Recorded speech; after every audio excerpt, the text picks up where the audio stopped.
প্রিয় দর্শক, আমি শফিকুল ইসলাম এবং আপনারা দেখছেন আরামবাগ টিভি। দর্শক, গতকাল একটা খবর হয়েছিল, আমিও করেছিলাম। সেটা হচ্ছে যে আজকে সকাল 11টা নাগাদ কলকাতার শিয়ালদা স্টেশন চত্বর থেকে একটা মিছিল বের হবে। যে মিছিলটা বের করবেন যোগ্য অথচ চাকরিচ্যুত হয়েছেন তাদের একটা অংশ, শিক্ষক শিক্ষিকাদের। সেই মিছিল যাবে নবান্নমুখী এবং সেটা হবে অর্ধনগ্ন হয়ে। তাদের বক্তব্য ছিল যে কেন আমাদেরকে আবার নতুন করে পরীক্ষাতে বসতে হবে, আমরা তো পরীক্ষাতে বসে যোগ্যতা দেখিয়ে চাকরিটা পেয়েছি। অন্যায় করলো রাজ্য সরকার বা তাদের লোকজন, আর আমাদেরকে শাস্তি পেতে হবে, আমাদেরকে ফের যোগ্যতার পরীক্ষা দিতে হবে যোগ্যতা নির্ণয় করার জন্য, যোগ্যতা প্রমাণ করার জন্য। আর এই যে বিজ্ঞপ্তি প্রকাশ করা হবে বলা হচ্ছে, সেটাই বা কি ধরনের বিজ্ঞপ্তি? সকলের সঙ্গে একসঙ্গে মাঝ সমুদ্রে ফেলে দেওয়া? তো আমরা জানতে চাই, আমরা মুখ্যমন্ত্রীর কাছ থেকে জানতে চাই, জবাব চাই। আমরা নবান্নে যাব। তো গতকালকে ওই ঘোষণার পরে দর্শক, আমি জানি না কি হবে। আজকে তো যা সব দেখছি পুলিশি অ্যারেঞ্জমেন্ট, শিয়ালদা চত্বরে একেবারে পুলিশের 6 লাফ। সুতরাং ওই মিছিল ঠিক মতো করে যে করতে দেওয়া হবে না, সেটা মোটামুটি পরিষ্কার। তো আমি যখন এই ভিডিও তৈরি করছি এখনো 11টা বাজেনি, তো দেখা যাক কি হয়। কিন্তু দর্শক, এর মধ্যে যেটা হয়েছে, আজকে বিজ্ঞপ্তি প্রকাশ হওয়ার কথা এবং সেই জন্য আজকেই মিছিলটা তারা করবেন বলে ঘোষণা করেছিলেন। কিন্তু যেটা হয়েছে, গত রাতেই, মধ্যরাতেই কার্যত ওই বিজ্ঞপ্তি প্রকাশ করে দেওয়া হয়েছে অনলাইনে, নতুন করে পরীক্ষা নিয়োগের যে ব্যাপারটা। দর্শক, আমি সেই বিজ্ঞপ্তি দেখাবো, সেখানে আবার কি সব মারপ্যাচ রাখা হয়েছে আমি সেটাও দর্শক ব্যাখ্যাতে আসবো। এই হচ্ছে বিজ্ঞপ্তি। তবে দর্শক, একটা বিষয় পরিষ্কার, যে মুখ্যমন্ত্রী দুদিন আগে নবান্নে যেভাবে কথাগুলো বলেছেন, মোটামুটি সেই মতোই বিজ্ঞপ্তি প্রকাশ পেয়েছে। তার মানে কি? তার মানে যাহা মুখ্যমন্ত্রী তাহাই এসএসসি। অথচ এই মুখ্যমন্ত্রী কিছুদিন আগে পর্যন্ত বলছিলেন, যখন দুর্নীতির বিষয়টা সামনে এসেছিল, যে এসএসসির সঙ্গে আমার কোনো সম্পর্ক নেই, ওরা স্বাধীন একটা সংস্থা, ওদের মতো করে কাজ করে। অথচ দেখুন দর্শক, এসএসসি বিজ্ঞপ্তি প্রকাশ করেনি, তার আগেই ডেট, এইসব মোটামুটি যেগুলো বলার আর কি, যে কটা ডেট, সেগুলো বলে দিয়েছিলেন নবান্নে বসে মুখ্যমন্ত্রী, এবং সেই মতোই দেখছি প্রকাশ পেয়েছে। যদিও এখানে আরো অনেক কিছু বলার আছে। ডেট বলতে কি ডেট আছে আমি দেখাবো আপনাদেরকে। ডেট একমাত্র নির্দিষ্ট যেটা দেখতে পাচ্ছি, সেটা হচ্ছে টাকা তোলার ডেটটা, যে কোন সময় থেকে কোন সময় পর্যন্ত ফর্ম ফিল আপ করা যাবে এবং তার জন্য টাকা জমা দিতে হবে, এবং টাকার অঙ্কটাও ডবল করে দেওয়া হয়েছে, যেটা আমি খবর পাচ্ছিলাম। একমাত্র ওই ডেটটাই ফিক্সড, বাকি কোনো ডেট কিন্তু এখনো ফিক্সড নেই। সবটাই হচ্ছে আনুমানিক। বাকি কোনো ডেট ফিক্সড নেই সেই অর্থে, শুধু একটা প্যানেল প্রকাশের একটা ডেট দেওয়া হয়েছে, বাকি সব আনুমানিক। কবে পরীক্ষা হবে না হবে কোনো ডেট নেই, বিজ্ঞপ্তি প্রকাশ হচ্ছে। আমি এইরকম বিজ্ঞপ্তি জীবনে দেখিনি সরকারের। সরকার একটা পরীক্ষা বা কোনো কিছুর বিজ্ঞপ্তি প্রকাশ করছে, তাতে টেন্টেটিভ ডেট বলে বলা হচ্ছে, আনুমানিক ডেট বলে বলা হচ্ছে, নির্দিষ্ট কোনো ডেট নেই সরকারি বিজ্ঞপ্তি। ভাবুন, ফর্ম ফিল আপের জন্য টাকা তোলা হবে, সব ডেট আছে, কিন্তু পরীক্ষা কবে কি হবে তার কোনো নির্দিষ্ট ডেট নেই, একটা আনুমানিক সময়সীমা টাইপের দিয়ে দেওয়া হচ্ছে। আবার কি বিজ্ঞপ্তি? এরকম বিজ্ঞপ্তি কখনো দেখেছেন? আনুমানিক সময় দিয়ে কোনো বিজ্ঞপ্তি হয়, সরকারি বিজ্ঞপ্তি? তো এর মধ্যে অনেক ব্যাপার আছে, নিশ্চয়ই আপনারা জানেন। তো যাই হোক, মুখ্যমন্ত্রী যেগুলো বলেছেন সেইগুলোই মোটামুটি এসএসসিতে বিজ্ঞপ্তিতে প্রকাশ পেয়েছে। তার মানে যাহা মুখ্যমন্ত্রী তাহাই এসএসসি।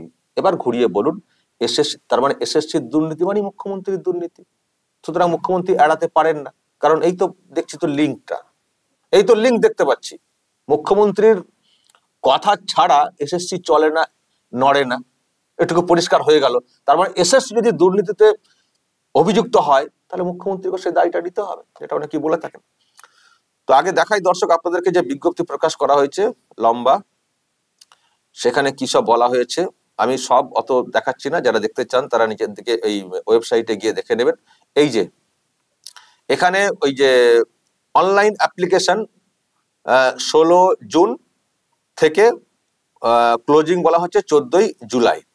এই হচ্ছে এই ডেটটাই একমাত্র আমি দেখতে পাচ্ছি ফিক্সড করে করা রয়েছে। আর কত টাকা দিতে হবে সেটা মোটামুটি বলে দেওয়া আছে। এই যে সাধারণ যারা ওবিসি তাদেরকে 500 টাকা, আগে আগে নাকি 250 মনে হয়েছিল, 250, সেটা ডবল করে দেওয়া হয়েছে। আর এদিকে 200, মানে এসসি এসটি যারা তারা, তাদের জন্য 200। আর ওবিসি কেও তো এখন জেনারেল ক্যাটাগরির মধ্যেই ফেলে দেওয়া হয়েছে, কারণ ওটা নিয়ে তারা কেস চলছে, তারই বা কি স্পষ্ট কোনো ধারণা নেই। কি যে হবে দর্শক আমি জানি না, আদৌ পরীক্ষাটা নেওয়ার মতো পজিশন হবে কিনা। ওবিসির ব্যাপারটাও এরকম রয়েছে, তারাও যেসব সুযোগ সুবিধা পেতেন কেন বা তারা বঞ্চিত হবেন, এইসব নিয়ে প্রশ্ন উঠবে, আবার ওটা নিয়ে না নতুন করে আবার কেস টেস হয়। কেসের প্রচুর অপশন রয়েছে। আচ্ছা, আমি পুরো লিস্টটা যেটা দেখাতে চাই, টেন্টেটিভ বলে যেটা, সেটা আরো পরিষ্কার হয়ে যাবে শেষে। এই যে এই জায়গাটা দর্শক দেখুন, এখানে দেখুন তো, এখানে মানে ফিক্সড ডেট কি দেখতে পাচ্ছেন, শুধুমাত্র ওই কবে থেকে অ্যাপ্লিকেশন নেওয়া হবে আর ক্লোজিং মানে 16ই জুলাই, এই 16/6/25 থেকে 16/7, এই 14/7/25, মানে জুন থেকে জুলাই, এটাই একমাত্র অ্যাপ্লিকেশন জমা নেওয়াটাই একমাত্র ফিক্সড ডেট দেখতে পাচ্ছি। বাদ বাকি দেখুন দর্শক সব ওই টেন্টেটিভ ডেট। রিটেন পরীক্ষা কবে হবে? ফার্স্ট উইক অফ সেপ্টেম্বর, মানে কোন দিন হবে কোনো ঠিক নেই। পাবলিকেশন রেজাল্ট কবে হবে? 4th উইক অফ অক্টোবর 2025, কোনো নির্দিষ্ট কোনো ডেট নেই। ইন্টারভিউ কবে হবে? এই ওই 1st থেকে 3rd উইক অফ নভেম্বর, সব টেন্টেটিভ, মানে আনুমানিক, কোনো নির্দিষ্ট কোনো ডেট নেই। শুধু পাবলিকেশনের একটা প্যানেল পাবলিকেশনের একটা ডেট দিয়েছে, আরে পরীক্ষারই নির্দিষ্ট কোনো ডেট নেই, আর রেজাল্টের ডেট দিয়ে বসে আছে। আর তারপরে টেন্টেটিভ যে কাউন্সেলিং যে ব্যাপার স্যাপারগুলো, সেটাও 29, এটাও টেন্টেটিভ, সব টেন্টেটিভ, নির্দিষ্ট কোনো ডেট নেই। একটা বিজ্ঞপ্তি প্রকাশ করছে একটা সরকারি সংস্থা, সব টেন্টেটিভ, আনুমানিক। শুধুমাত্র ফর্ম ফিল আপটা কবে হবে ওটা ফিক্সড করে দেওয়া হয়েছে।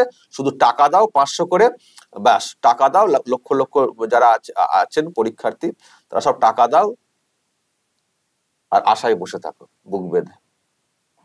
এরকম বিজ্ঞপ্তি কখনো দেখেছেন দর্শক? যেটা আমি বলছিলাম, কখনো দেখেছেন? এই হচ্ছে সরকারি বিজ্ঞপ্তি। এই পরীক্ষা হবে ভাবছে, দেখবেন কত জলগোলা হবে, আবার কত কেস হবে।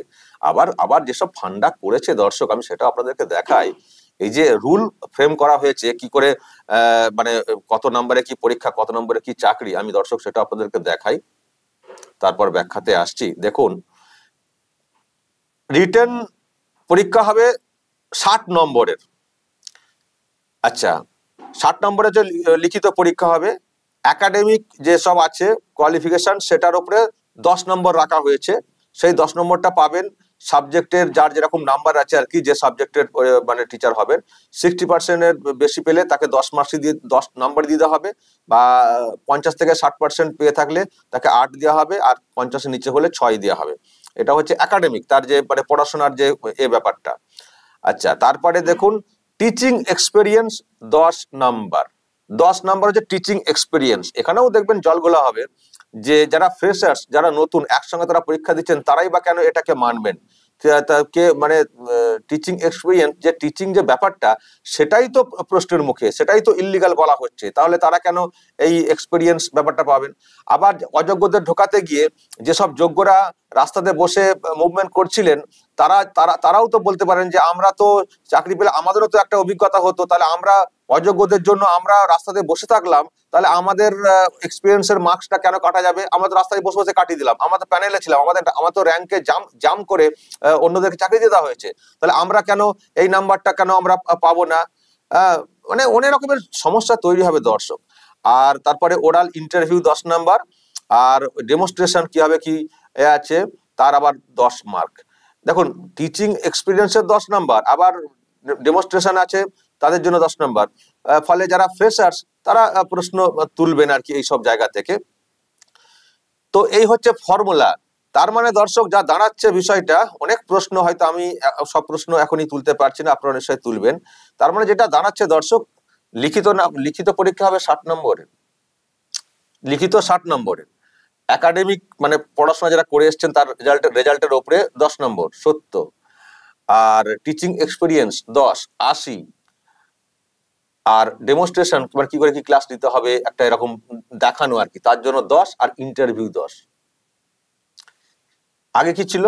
আগে 55 নম্বরের পরীক্ষা হতো, আর 35 নম্বর ছিল একাডেমিক, যে পড়াশোনা করে এসছেন যারা, তাদের নাম্বারের উপরে 35 নম্বর ছিল, কারণ তাদের পড়াশোনার ক্রেডিটটা তারা পেতেন ভালো স্টুডেন্ট মেধাবী হিসেবে।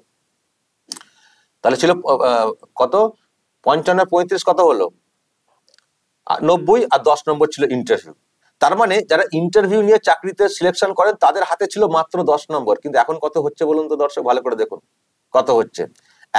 60 নম্বরের পরীক্ষা, এটা যে যার যোগ্যতাতে পাবেন, আর 10 নম্বর একাডেমিক, এটাও যে যার যোগ্যতা অনুযায়ী পাবেন। বাকি দেখুন টিচিং এক্সপেরিয়েন্সটাও মানে এটা এটা অনেকেরই যারা, এবং মানে এটাও কিভাবে সব নির্ণয় করা হবে সেটাও একটা মানে প্রশ্নের রয়েছে। নির্ণয়ের একটা ক্রাইটেরিয়া যদি এখানে দিয়ে দেওয়া হয়েছে, কিন্তু বাকি আপনারা ভাবুন ওই যে ডেমনস্ট্রেট করতে হবে আর ইন্টারভিউ, ওখানে কিন্তু 20, মোটামুটি ধরুন 20 প্লাস এখানে 10, আপনি টিচিংটাও 10 ধরে নিন, 10 ধরে নিন, তো 10 আমি তবে 30 না হলো 20টা মোটামুটি দেখুন হাতে, কিন্তু 20 মোটামুটি হাতে।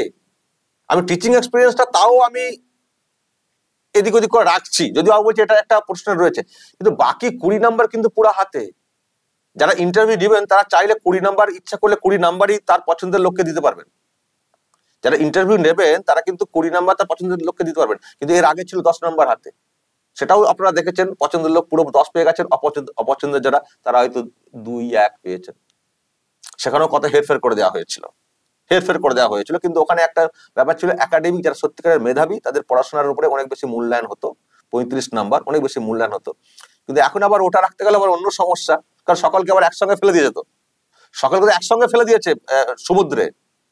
এখন যদি আবার একাডেমির উপরে রাখতে হয়, তাহলে যারা নতুন করে পরীক্ষাতে বসবেন শিক্ষকরা তারা আবার সমস্যায় পড়বেন। এই জন্য মানে এখন তো আবার ঢালাও নাম্বার দেওয়ার সিস্টেম চালু হয়েছে না, পরীক্ষাতে ঢালাও নাম্বার দাও, নাম্বারে ভরিয়ে দাও।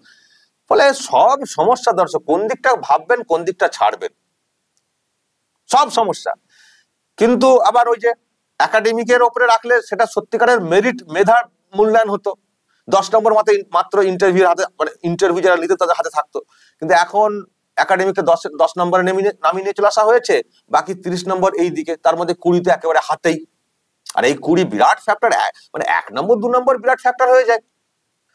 ফলে দর্শক জটিল কেস। তার মানে পছন্দের লোককে চাকরি পাওয়ানোর ক্ষেত্রে সরকার কিন্তু যে ফর্মুলা নতুন করে তৈরি করেছে এটা কিন্তু কাফি পছন্দের লোককে চাকরি পাওয়ানোর ক্ষেত্রে। সেটাই তো বলছি, এই যে যাদেরকে আবারও নতুন করে নিয়োগের দায়িত্বটা দেওয়া হচ্ছে, এরা ফ্রেশ ভাবে সঠিকভাবে এরা করবে, সিলেকশন করবে। সুপ্রিম কোর্ট এই যে একটা প্রাতিষ্ঠানিক দুর্নীতি বলে পুরোটাকে প্যানেলকে বাতিল করলো, কেন নতুন একটা সিলেকশন বডি বা বাইরের কোনো সংস্থাকে দিয়ে কেন করালো না, বা নতুন ফর্মুলা ঠিক করে মানে মানে যোগ্যতা নির্ণয় করার ক্ষেত্রে কেন করে দিল না? কারণ এখানকার সরকার দেখছেন তো মুখ্যমন্ত্রীর হাল, উনি এখনো অযোগ্যদের চাকরি বাঁচানোর জন্য মরিয়া। যে অযোগ্যদের থেকে টাকা ফেরতের কথা বলা হয়েছে সেই কথা উনি মুখে বলছেন না, উনি তাদেরকে কি করে অন্যত্র নিয়োগ করবেন সেটা নিয়ে এখনো বলে যাচ্ছেন। বুঝতে পারছেন কিরকম মানে অবৈধ কাজ কারবার? তাদেরকে তো চাকরি চোর হিসেবে মানে বাতিল করা হয়েছে, তাদেরকে আবার নতুন চাকরিতে দেবেন? তো যখন সরকারের এই মনোভাব, তাহলে সেই সরকারকে আবার নিয়োগের দায়িত্ব দেওয়াটা এটা কি করে হতে পারে, কি করে ভরসা হতে পারে? তবে আমার যেটা মনে হচ্ছে দর্শক, সেটা হচ্ছে যে পরীক্ষা হবে না, ওরাও বুঝেছে পরীক্ষা হবে বলে সব টেন্টেটিভ ডেট দিয়ে বসে রয়েছে।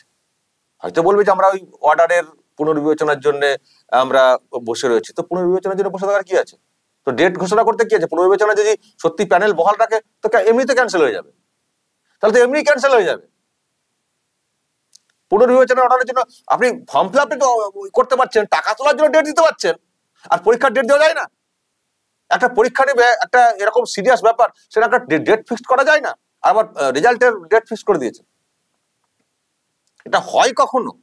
ছেলে খেলা? প্যানেলের যদি পুনর্বিবেচনাতে কোনো অর্ডার আসে সুপ্রিম কোর্টে, সেটা এমনি টোটালটা ক্যান্সেল হয়ে যাবে, তো আপনার ডেট ফিক্স করতে কি সমস্যা আছে?